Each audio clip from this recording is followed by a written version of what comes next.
Enquanto considerava os muitos lugares que poderia visitar tão facilmente, senti-me tocando de leve a superfície do solo e elevando-me até alcançar o pico mais alto de uma montanha escarpada, dominando a região em volta.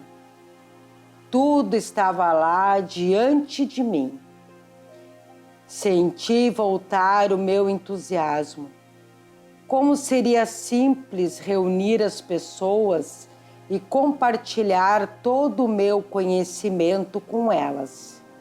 Eu me tornaria poderoso, até mesmo famoso, como o homem que salvou a humanidade de todas as suas doenças e problemas. Eu ganharia a estima e o respeito de todos e deixaria de ser lembrado como um sujeito ocioso e inútil.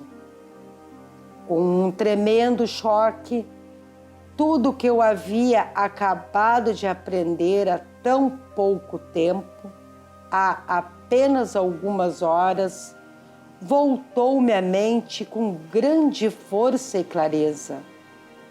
Eu não havia aprendido que a única maneira pela qual poderia prosperar seria abandonando minha própria vontade e retornando ao Pai para ter ajuda em tudo que eu empreendesse?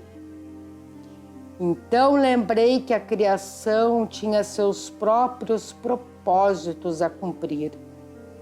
O processo de individualização havia criado o puxar e empurrar, o dar e receber no comportamento humano. Ainda que estas características humanas fossem a causa da grande angústia na vida das pessoas, não era essa mesma angústia que as obrigava a procurar maneiras de viver a fim de encontrarem a verdadeira felicidade?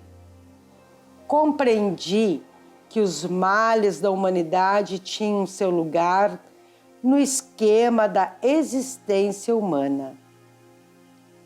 Era correto eu trazer informação privilegiada às pessoas para anular os efeitos do processo de individualização? Percebi que eu pensava desde o centro de minha individualidade. O ego, e era o impulso do ego que levantava barreiras entre a humanidade e o Pai Consciência Criativa. Portanto, meu centro de desejo humano teria que ser conquistado caso eu quisesse viver em perfeita harmonia com o Pai, como era minha sincera intenção. E assim eu seguia meu caminho, pensando a respeito do que poderia acontecer e como eu poderia superar da melhor maneira os impulsos que regiam a minha condição humana, a fim de permanecer no fluxo de consciência do Pai, da qual extrairia inspiração, orientação, soluções para os problemas, minha alimentação, saúde e proteção diárias.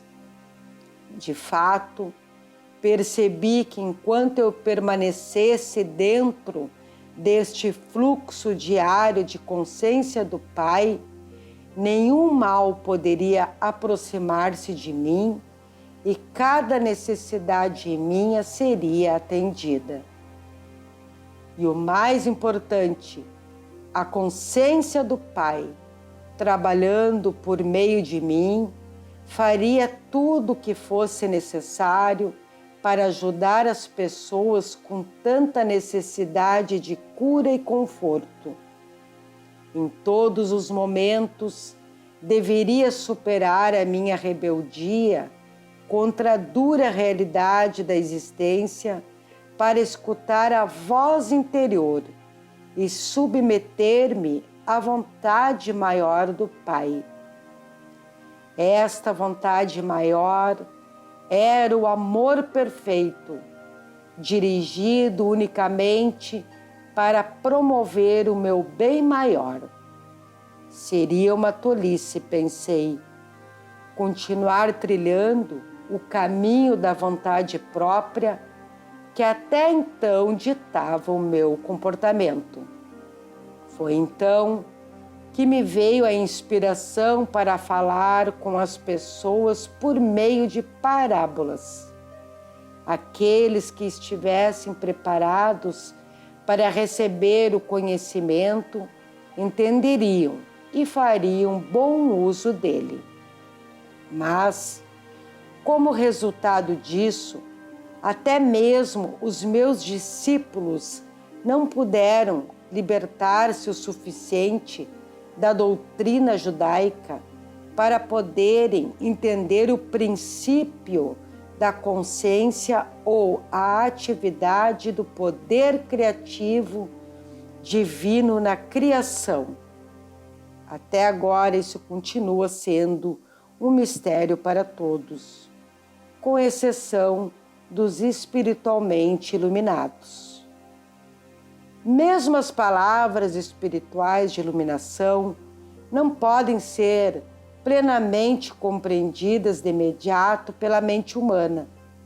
Por isso, estas cartas devem ser lidas lentamente e acompanhadas por muita meditação e oração para que sejam compreendidas. Lembre-se, ao menos que você se torne como uma criança, desfazendo-se de muitas crenças, preconceitos, ressentimentos, ambições e impulsos inúteis do ego, com uma mente cheia de admiração e de uma fé total, não poderá absorver estas páginas como deveria.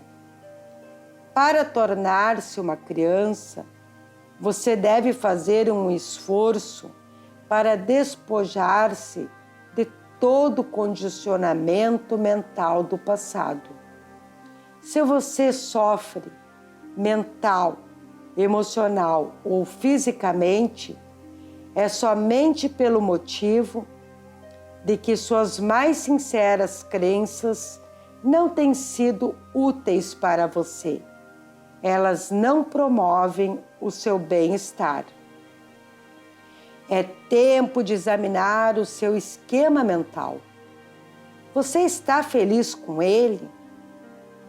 Você pode fazer escolhas e, assim que as fizer, você pode chamar o Pai para ajudá-lo a realizar as mudanças e esta ajuda certamente será dada a você, contanto que você não duvide disso. Portanto, encorajo vivamente você a continuar lendo e absorvendo as páginas que seguem. Eu quero levar você a compreender a força do seu esquema mental, que é a soma total de toda a programação da sua consciência e do seu subconsciente. É essencial que você compreenda que nada deste esquema mental humano tem as suas origens na dimensão espiritual. É completamente terreno e provavelmente cheio de ideias míticas, preconceitos, concepções errôneas, ressentimentos, lembranças ocultas de feridas passadas e métodos habituais para lidar com os altos e baixos da vida. Seu esquema mental, incluindo qualquer ideia ou crença religiosa, determina o seu mundo, seus relacionamentos, suas experiências, suas conquistas, seus fracassos, suas alegrias e suas tristezas. Ele é mesmo responsável pelas suas doenças e acidentes. Nada acontece por acaso. Tudo está tecido desde os fios internos da sua consciência pessoal, pensamentos, expectativas, crenças na vida, destino, Deus. Você vive em um mundo feito por você mesmo. Esta é a razão pela qual as crianças que crescem em um mesmo ambiente se tornam diferentes. Cada uma tem seu único e individual esquema mental construído de acordo com seus traços de caráter inerentes.